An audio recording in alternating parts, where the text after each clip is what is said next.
Finding a therapist is a lot like dating.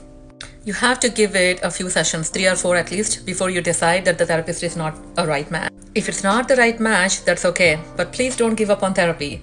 I still remember the first few therapists I went to, and I felt like I did not have to talk about myself at all. And somehow, like, it's like going to a doctor, and I can just go to these therapy sessions, and somehow I'll be miraculously healed from my problems. My problems will be solved, and that's not the case at all.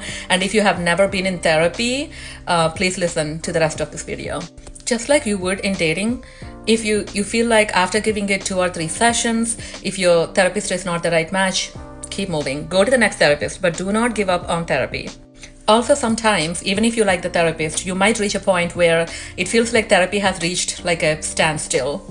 I call it graduating from that therapist. So you have learned what you can from that therapist, and now move on to the next one.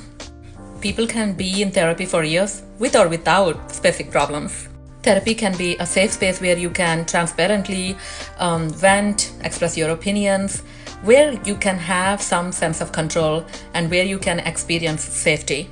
But remember, in therapy, you get to decide when to start, when to pause, when to move on to the next therapist. You have to feel like you're in control. And just like dating, finding the right therapist means you may have to go through a few therapists that might not be the right fit for you. But once you find the right match, it can make all the difference in your healing journey. In the past, people lived in communities, and we knew who to go to vent, to express our opinions, to get suggestions, to get advice. But these days, we don't have those communities. And organized religions, temples, churches, they have harmed people and failed people.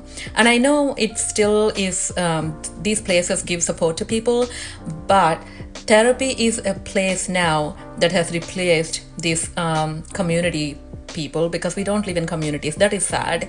But humans need a space to safely vent, to safely express what's on their mind. And unlike a religious setting, in therapy, you have control over your journey.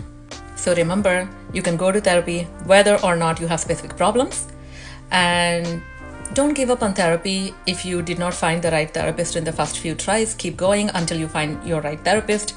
And even with the right therapist, after a while, you might feel like it's at a standstill, and don't hesitate to graduate from that therapist and move on to the next one.